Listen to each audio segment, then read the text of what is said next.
بچیوں کی، غریب بچیوں کی شادی کرانی ہے تو وہ ساری لائنوں میں بنا کے تصویریں بنانے کی کیا ضرورت؟ آپ سانپ بن کر نہ بیٹھیں. اللہ نے جو نعمت دی ہے، اور مشکات میں حدیث ہے، حضور علیہ السلام نے فرمایا رب تمہیں جو رزق دیتا ہے تمہارے ضعیف اور کمزور لوگوں کی برکت سے عطا کرتا ہے. تو ان کی برکت سے تو تمہیں مل رہا ہے، اور تم تکبر کرتے جا رہے ہو، غرور کر رہے ہو، اور تم کہتے ہو نہیں یہ میرا حق تھا. حق نہیں تھا بھائی، خدا نے اپنے فضل سے عطا کیا. اچھا پھر کچھ بندے بھول ہی جاتے ہیں، گاؤں سے آ کر پڑھنے والے بھول ہی گئے کہ کس کی ماں نے کتنا زیور بیچا تھا. وہ جدی پشتی امیر بن جاتے، وہ کہتے ہو نہیں جی اللہ دا فضل ہے جی، دادا جی دی بھی بڑی گل سی. بھئی دادا جی دی گل صرف زمین نال ہوندی ہے؟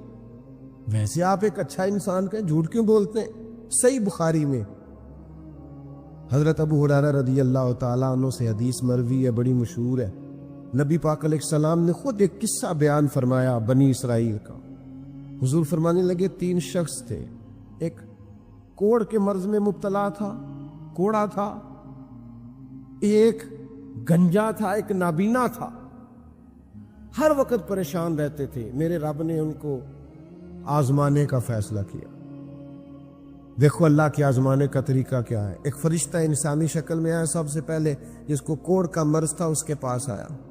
حضور سید عالم صلی اللہ تعالی علیہ وسلم بیان فرماتے ہیں اس نے آ کے اس سے کہا کیا چاہتے ہو؟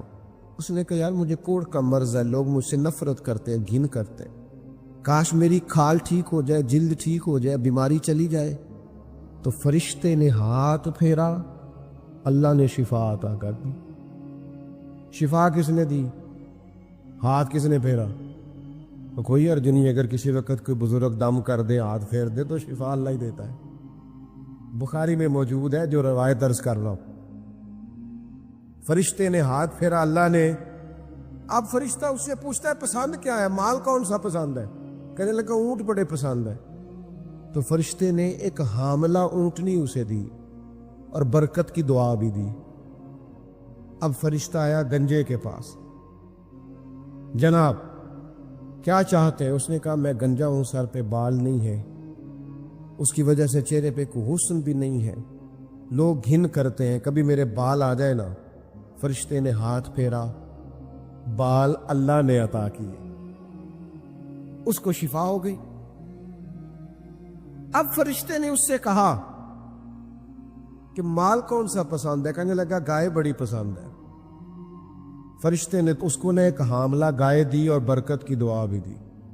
اب فرشتہ اندھے کے پاس آیا، کیا چاہتے ہو؟ اس نے کہا رب نے بڑی سونی کائنات بنائی ہے پر میں دیکھ نہیں سکتا، کبھی آنکھیں مل جائے نا تو ساری رونقیں ہی بحال ہو جائے. فرشتے نے ہاتھ پھیرا، شفا. یاد رہے گا مسئلہ، یہ اتنا سا مسئلہ جس میں لوگ بڑی جلدی اڑ جاتے ہیں. فرشتے نے آنکھوں پہ ہاتھ پھیرا اور اللہ نے شفا عطا کر دی. فرشتے نے کہا پسند کیا ہے؟ کہا بکریاں بڑی پسند ہے. ایک حاملہ بکری بھی دے دی اور دعا بھی کر دی. اب وہ جس کو اونٹنی دی تھی حاملہ، اس کی حضور فرماتے ہیں پوری وادی اونٹوں کی بھر گئی، اور جس کو گائیں دی تھی اس کی پوری وادی گائیوں سے بھر گئی، اور جس کو بکری دی تھی پوری وادی ریوڑوں کے ریوڑ بکریوں کے تیار ہو گئے. اب رب نے فیصلہ کیا آزمائش کرنے کا. میں نے بہت پہلے کہا تھا، بات پھر دہراتا ہوں، زوال امتحان نہیں ہوتا، عروج امتحان ہوتا ہے. اصل تو آپ کا پتہ عروج کے دنوں میں چلتا ہے. اللہ نے فرشتہ بھیجا، وہی انسانی شکل میں سب سے پہلے اس کوڑ کے مرض والے کے پاس آیا.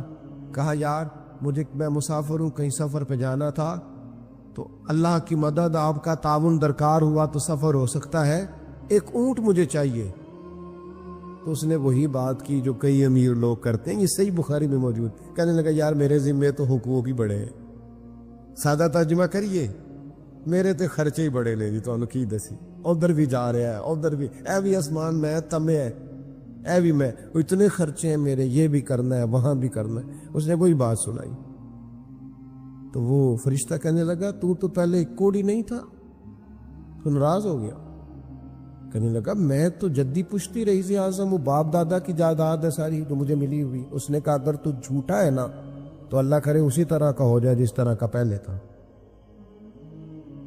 اب وہ آیا گنجے کے پاس، اس سے کہا مسافر ہوں، سفر پہ جانا ہے، اللہ مدد کرے، آپ تعاون کریں تو سفر آسان ہو سکتا ہے، مجھے ایک گائے چاہیے، اگر آپ دے دیں۔ تو وہ کہنے لگا میرے تو ذمہ حقوق ہی بڑے ہیں۔ اس نے کہا یار تو پہلے گنجا نہیں تھا، بیمار نہیں تھا، کچھ بھی نہیں تھا، بھوک تھی۔ کہنے لگا خبردار، میں تو جدی پشتی رئیس آدم ہوں، باپ دادا سے امیر ہوں۔ اس نے کہا اچھا اگر تو جھوٹا ہے تو ویسا ہی ہو جائے جیسا پہلے۔ اب وہ آیا نابینا کے پاس، اس نے آ کے کہا مسافر ہوں، سفر پہ جانا ہے، اللہ مدد کرے، آپ تعاون کریں تو سفر آسان ہوگا، مجھے ایک بکری چاہیے اللہ کے نام پر۔ تو وہ اندھا کہنے لگا رب کے نام پر تو نے لینی ہے تو ایک کیوں لیتا ہے، جتنی چاہیے لے لے۔ اور میں تو پہلے اندھا تھا، میں مسکین پرانا خادم، کسے در ملی نہ ٹوئی، تے واصف یار نے نظر جو کی تھی، تے واصف شروع سے پڑھتے ہیں، سے ثبوت نہ پوچھو میں تو، پلا نظر کرم قد ہوئی، اے میں جانا یا دل بر جانے، غیر نہ جانے کوئی، میں مسکین پرانا خادم، کسے در ملی نہ ٹوئی، تے واصف یار نے نظر جو کی تھی، تے واصف ہی ہوئی، میں تو اندھا تھا، پلے شے ہی کوئی نہیں تھی، تو کریم نے کرم کیا، جتنی تیرا دل کرے لے جا۔ تو فرشتہ کہنے لگا امتحان کے لیے آیا تھا، ایک کی بھی ضرورت نہیں، لیکن تیرے دو دوست امتحان میں ناکام ہوئے ہیں، رب ان سے ناراض ہو گیا، تو کامیاب ہوا ہے اور اللہ تجھ سے راضی ہو گیا ہے۔ وہ دونوں جو تھے امتحان میں ناکام ہوئے تو نعمتیں چھن گئیں، صحت چھن گئی، پھر کوڑے، پھر گنجے ہو گئے۔ اس کو اللہ تبارک و تعالیٰ نے اور عطا کیا۔ زوال نعمت کب ہوتا ہے؟ جب لوگ راہ خدا میں خرچ نہیں کرتے، غریب کا، مسکین کا، لاچار کا خیال نہیں رکھتے۔ جیسے جیسے پیسے آتے جاتے ہیں ذاتی خرچے بڑھتے جاتے ہیں، ذاتی معاملات ہی بڑھتے جاتے ہیں۔ آہستہ آہستہ لوگ کہتے ہیں او خود جی آپ کو پتہ ہے نا، پھر ہمارا گھر بڑا وسیع ہے تو بڑے مسئلے ہیں، تو بڑے خرچے ہیں، تو بڑی چیزیں ہیں۔ بھائیو، زوال نعمت کے معاملے میں اپنے رب کا خوف پیدا کریں، اللہ سے ڈریں ہر وقت۔ جب تک نعمتیں نہیں نہ ہوتی گزارا ہو جاتا ہے، اگر ملنے کے بعد چھن جائیں تو پھر تکلیف بہت زیادہ ہوتی۔ تو زوال نعمت سے بچنے کے لیے تکبر سے بچیں، ناشکری سے بچیں، ناقدری سے بچیں، اور پھر صرف اپنا حق سمجھنے سے بچیں۔ اسے پانٹیں، عاجزی میں رہیں، شکر میں رہیں۔ آپ محسوس کریں گے کہ لئن شکرتم لازیدنکم، اگر شکر ادا کرو گے تو میں نعمتوں میں اضافہ کر دوں گا، نعمتیں محفوظ بھی ہو جائیں گی، ان میں اضافہ بھی ہوگا۔ ہر وقت نبی کریم شکر ادا کرتے، ہر وقت صحابہ اور اہل بیت مقام شکر پر فائز رہتے۔ یہ مقام شکر انسان کو زوال نعمت سے بچاتا ہے۔